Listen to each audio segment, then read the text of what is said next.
Hello, everyone. Mr. K here again.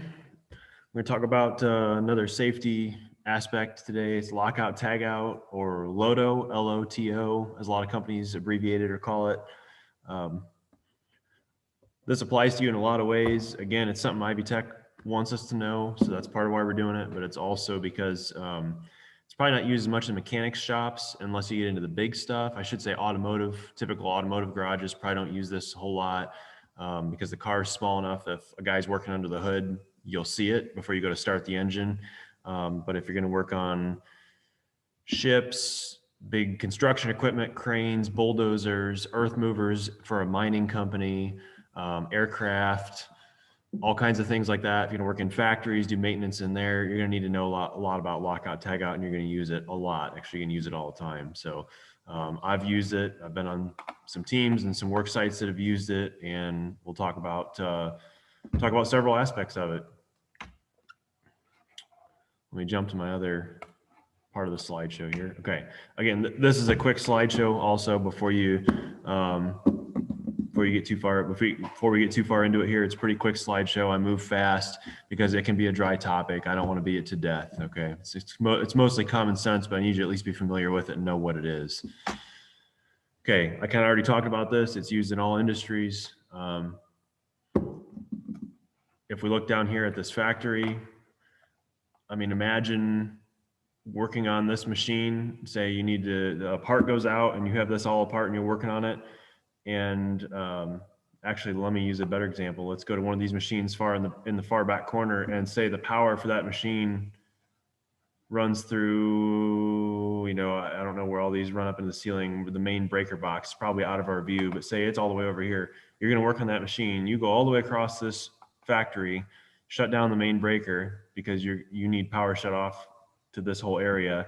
You're over here working, and then supervisor or someone goes to that main breaker and says, well, why is this thing off? Flips it on. Okay, that's why we're using lockout tagout. So we're talking about why we need it, which I already kind of started on. When do you use it? Also, there's going to be different ways you use it, so we're going to adapt it to your environment. And then what happens if you don't use it? Okay, so why? Because things like this can happen. Okay, this guy's got his head caught in a I forget what that machine is. I read up on it, what happened that caused this photo to be taken, or how this happened, but some kind of like if I recall correctly, it's like a paper company or some kind of textile company, and that's like a press machine. Anyway, this guy's caught in it. This guy's legs are caught in some kind of industrial equipment here. I don't know what that is. Looks like he might be on a construction site or a big mine or that type of thing. He's caught.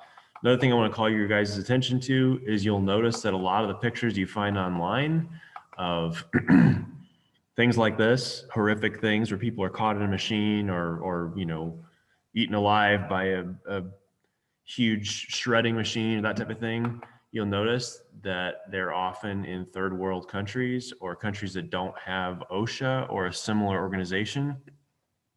So as much as OSHA can be annoying for a lot of workers and companies and things like that, roll your eyes when you got to put a hard hat on, that type of thing.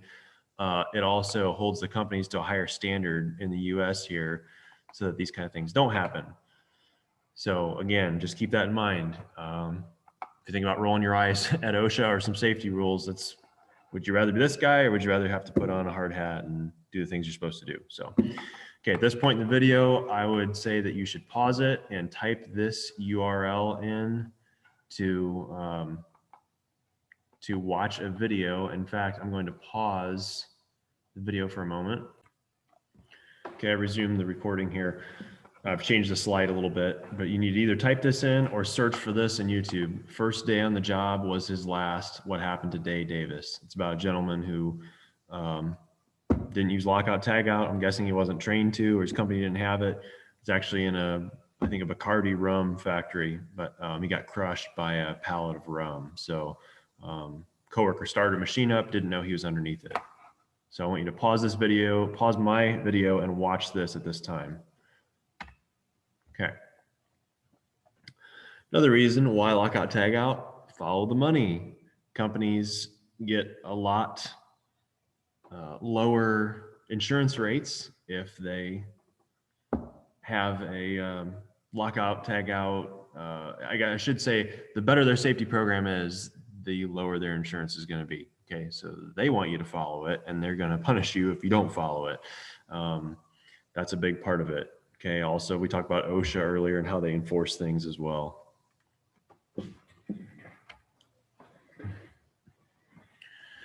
All right, so when do we need it? We've kind of already touched on this, but basically when you don't want the machine to start because it's either going to damage equipment or it's going to damage you.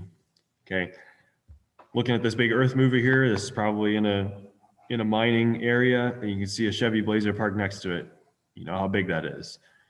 If a guy's working down here on a fuel system and a guy climbs up in here to work on an electrical system or something in the cab, he's going to have no idea that guy's down there. Needs to be tagged out. Guy down here needs to tag it out up there so this guy doesn't start the engine. Okay, do you think this captain of this ship has any idea what the mechanics are doing in the engine bay down below? Think she has any idea that there's a guy right here that's got something opened up and apart because he believes the ship isn't due to leave for another 3 days, but he misread the calendar and it's actually due to leave this afternoon. So she's about to fire the engines up and he's down here with things apart. That's a problem. Okay, he needs to lock it out so she can't start the engines. This is a common one. Notice this is a pinch point sticker here. Working on these presses, a lot of stories out there, these things killing people or cutting arms off, that type of thing. If you're gonna have your arms in here to work on something, you need to lock it out. You need to cut the power. You need to stop other people from turning it back on when you're not able to stop them because you're in the middle of working on it and you don't notice it or they can't see you. Okay. How about, we got 2 technicians working on the same vehicle at once. Let's use a bus, okay?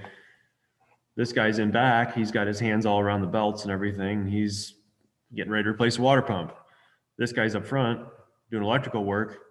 He needs to fire the engine up to see if alternator's charging. He's going to check voltage, okay? If this is a huge tour bus, and he just got into shift and this guy's been here all day, he may just walked up and started doing what he's doing, has no idea that the other gentleman's in back. Got to tag it out, got to lock it out. At this point, I want you to pause this video and watch this YouTube video. And I'm going to add the title in as well right now. See, I added the title down there.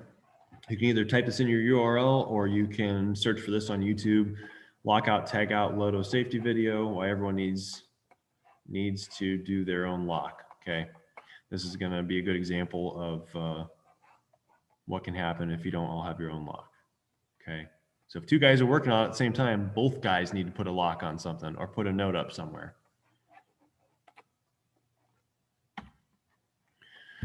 So how can you adapt it to what you're doing? There's a lot of different kinds of lockout tagout. Notice there's a way to lock out a breaker on a equipment or a house, whatever. Way to lock out a big time breaker, right? This is the neatest one to me. They don't want anyone taking these pipes apart, so they've actually locked a bolt and the nut. So anyone who's working on this can say, oh wow, for some reason someone doesn't want me to take these nuts off, pull this pipe apart. Here they've locked a hydraulic valve or a water valve, okay, fluids valve I should say, from flowing. This is getting a little more, you got to get creative when you're working on a vehicles because they're not really often made for lockout tag out. But again, if you got a big tour bus and you got one guy working at both ends, you've got to find a way. This one on this car, they've just put a lock on the door handle and the guy put his lock on there. It doesn't stop someone else from starting the car up or moving it, but you'd hope that they'd enter through the driver's door and they'd see that. This is a creative one too. Stop people from driving it. Locked out the steering wheel. This looks like a piece of heavy equipment, construction equipment. Again, not going to stop someone from driving the vehicle away, but he's locked out. Just put a lock on the step. It gets the point across. This is actually on a bus. A lot of fleets of buses and semis and that kind of thing do have battery cutoff switches. This one has a battery cutoff switch with a hole here in the switch lever. That's for putting a lock on it. Okay, so you get the idea. There's a lot of different ways to lock whatever you're doing. Whatever you do, if you can't physically put a lock on it, put something there so that the other guy doesn't fire it up when you got your hands intertwined in the engine belts or in the middle, in the way of a fan, that type of thing. Put something on the steering wheel, disconnect the car battery and put a note on it, do something. So what if you don't use it? Well, the obvious is injury or death. We talked about that, so I'm showing you examples of that. But also, if it's not used, write-ups, all the way up to termination, okay? This was a big one when I worked at GE on jet engines. If they're gonna fire up a jet engine and test run it after we worked on it, and you didn't remove your lock, and you lived an hour and a half, and there was someone that I worked with lived an hour and a half from the factory, they called him, he had to come back that night and remove his lock. Unpaid overtime, had to drive all the way there an hour and a half one way, all the way back home again, because he forgot to remove his lock when he left for the day, and they're not gonna start that engine up until every lock is gone, so they know it's safe. If a supervisor's gotta cut it off, you're looking at days off unpaid, so big deal. And of course, injury or death. Okay, so hopefully you guys get the idea. The biggest thing I want you to get out of this is do something. If you're going to have your hands somewhere where you don't want the machine to fire up, classic example for us, for just auto shops, if you're going to change oil on a car or service a car that's got airbags or remote start, disconnect the battery, because grandma's going to have that remote starter in her purse in the waiting room, and she's going to lean against her purse and start the car while you've got no oil in her engine. And guess whose fault it is when her engine gets ruined on her $60,000 Cadillac SUV? It's not her fault, it's your fault, because you didn't lock it out.